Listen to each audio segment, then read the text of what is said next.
Hello, class 12. Today we will study about the first chapter, Grignard reagent. Grignard reagent is very important. It is used as a reagent for preparing alcohol, amide and all. We will let us study. हम लोग बाद में पढ़ेंगे. आज हम लोग पढ़ेंगे ये कैसे करके बनाता है और वहाँ पर ईथर जो यूज कर सकता है, जो आपका वो ड्राई ईथर जो यूज करा है वहाँ पर रिएक्शन में, प्रिपरेशन में, वो आपका एल्किल ब्रोमाइड में. तो वहां पर आपका क्या हो गया, क्या इसका ये ईथर किस वजह से वो यूज करा, इथेनॉल क्यों नहीं यूज करा, वाटर किस वजह से यूज करा, वो हम लोग पढ़ेंगे. और इस टाइप का कंपाउंड जो होता है ग्रिग्नार्ड रिएजेंट, इसे हमें कहते ऑर्गेनिक केमिस्ट्री में भी कॉल इट ऐसा ऑर्गेनो मेटेलिक कंपाउंड, ठीक है. और यहाँ पर क्या होता है, कार्बन और मैग्नीशियम जो भी बॉन्ड बनाएगा वो बड़ा पोलराइज बनाएगा, क्योंकि कार्बन क्या करेगा, यहाँ पर विड्रॉ करेगा इलेक्ट्रॉन किससे, मैग्नीशियम से. तो कार्बन अपनों को इलेक्ट्रोनेगेटिव बना लेगा कुछ वक्त के लिए और टेम्पोररी क्या है, डेल्टा पॉजिटिव बनाएगा मेटल को, और कार्बन इसका पुल करने लगेगा इलेक्ट्रॉन. यहाँ पर यही चीज है. और हमें क्या करना है, मॉइस्चर से बचाना है, एयर से बचाना है, मॉइस्चर से बचाना है. एल्कोहल कभी भी सोल्यूशन यूज नहीं करना है, वाटर नहीं करना है. और करेंगे तो हमारा प्रोडक्ट क्या हो जाएगा, एल्केन कंपाउंड बनाएगा. मीन्स एनी हाइड्रोकार्बन चेन वो कंपाउंड वो बना सकता है.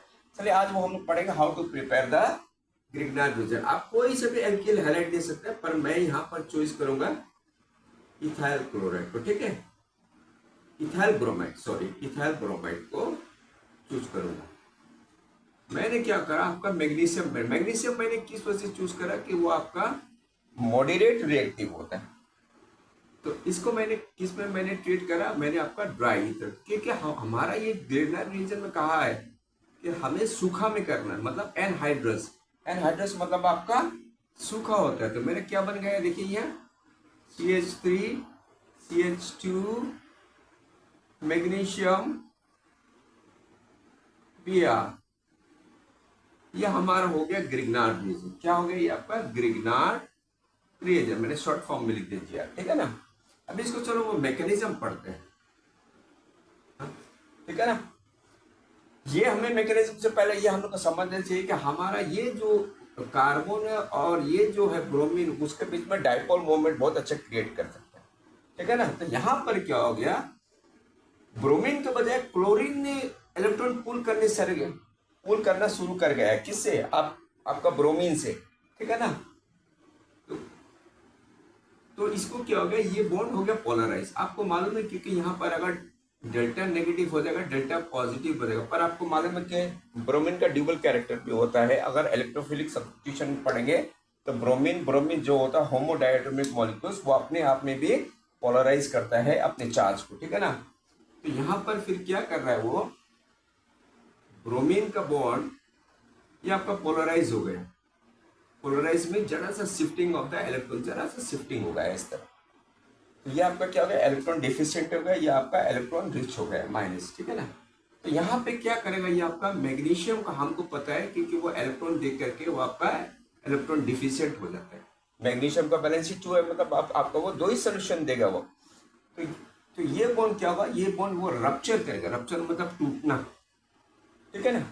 और फिर ये जैसे टूटना, ब्रोमीन और ज्यादा वो इलेक्ट्रोपॉजिटिव हो जाएगा, मीन्स इलेक्ट्रोनेगेटिव हो जाएगा, सॉरी, क्योंकि इसका इलेक्ट्रॉन जैसे टूटते हुए ये क्या होगा, इलेक्ट्रोनेगेटिव हो जाएगा. इसका मतलब मैग्नीशियम फिर इसको साथ ही साथ वो ट्रैप कर ले, साथ साथ ट्रैप करके, इसको बोलता है हम लोग कंपाउंड नहीं बोलते हैं एक्चुअली, ये इसे कहता है हम लोग कॉम्प्लेक्स कहता है. तो कॉम्प्लेक्स कैसा बनाएगा, देखिए आप पहले कंपाउंड को पहले लिख लीजिए, CH2, इसके बाद में आपका मैग्नीशियम आ जाएगा, इसके बाद में आपका आ जाएगा ब्रोमीन, ठीक है.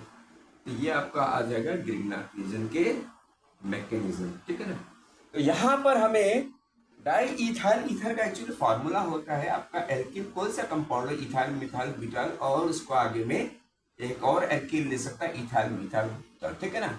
तो इसका अगर आप ले लेंगे CH2H5, मतलब इथाइल हो गया, ये आपका ऑक्सीजन होगा, ये C2H5, ये इथाइल. तो ये आपका जो ब्रिजिंग, जो आपका ये ऑक्सीजन होता है बिटवीन द 2 एल्काइल ग्रुप, यही कंपाउंड को कहते हैं हम लोग ईथर. तो ईथर यहाँ पे किस लिए वो इस्तेमाल करा गया, why they have used for the dry anhydrous. अच्छा, ड्राई एनहाइड्रस, एनहाइड्रस मतलब जहां पर मॉइस्चर बिल्कुल ना हो, पानी ना हो, ठीक है, एनहाइड्रस कंडीशन. क्योंकि एनहाइड्रस कंडीशन जैसे मिलेगा वो आपका हाइड्रोकार्बन बना देगा, वो आपका ग्रिग्नार्ड रिएजेंट नहीं बनाएगा। तो यहाँ पर क्या करता है आपका, यहाँ पर आपका क्या करता है, ये ईथर जो है ये मैग्नीशियम के साथ में एक किस्म का वो कॉम्प्लेक्स बना देते हैं। कॉम्प्लेक्स बना करके वो आपका एयर, इथाइल और ये मॉइस्चर को वो प्रोटेक्शन देता है, एक किस्म का वो शील्डिंग कर देते हैं। शील्डिंग करने से क्या हो गया, आपका ये रिएक्शन आपका फ्लो होकर के आपका क्या हो गया, वो डिजायर्ड, मैंने जो मांग रहा था, क्या मांग रहा था मैंने, ग्रिग्नार्ड रीजन, मेरे को वही मिला, ग्रिग्नार्ड रीजन। तो यहाँ पर आपका इथाइल का रोल है आपका just to stop water moisture, air and any compound which can give proton in solution, उनको बचा करके तब ये इथाइल ब्रोमाइड देगा। और ये क्या होगा, ये जो ये ईथर जो है ये आपका एप्रोटिक सॉल्वेंट का एप्रोटिक सॉल्वेंट उसे कहता है हम लोग जो जिसका टेंडेंसी नहीं होता है इलेक्ट्रॉन और ये प्रोटॉन देना। अगर ये हाइड्रोजन आयन देता तो ये हमारा प्रोडक्ट नहीं बनता, ये हमारा प्रोडक्ट क्या बन जाता है, आपका हाइड्रोकार्बन मीन्स आपका नॉर्मल चेन कंपाउंड बन जाता है। इसलिए हमें ईथर दिया है। ईथर क्या हो गया, वो आपका प्रोटॉन नहीं दे सकता, प्रोटॉन आपका दे नहीं सकता, इसीलिए हमको यूज करा गया प्रोटॉन को यूज करें। और प्रोटॉन को नहीं इस्तेमाल ये ईथर को अगर नहीं यूज करता तो हमारा ये क्या होता है, आपका रिएक्टिविटी ज्यादा बढ़ा देता और हमें क्या होता है, हाइड्रोकार्बन देता है। ओके देन दोस्तों, और ये टाइप का कंपाउंड को कहता है हम लोग इनऑर्गेनिक केमिस्ट्री में ऑर्गेनोमेटेलिक कंपाउंड। इसका नाम है, फेमस नाम, ऑर्गेनोमेटेलिक कंपाउंड। ये किस्म का ग्रिग्नार्ड रिएजेंट बनता है जिसमें आपका मेटल और कार्बन का बॉन्डिंग बहुत ज्यादा पोलराइज होता है। Till then copy it, and those who are new, subscribe my channel. Those who are old, please continue to share with your friends and all, and promote my channel और all। आप promote करिए। और ये notes बड़ा simple है, easy to understand also. Thank you.